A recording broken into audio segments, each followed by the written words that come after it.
Hey, Jim. Hey, Jim, Swish here, and I got an Excel tip for you.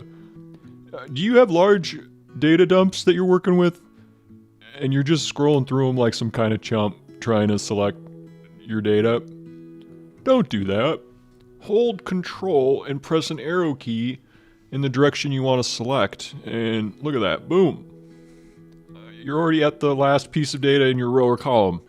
I mean, that would have taken me like about a minute to scroll.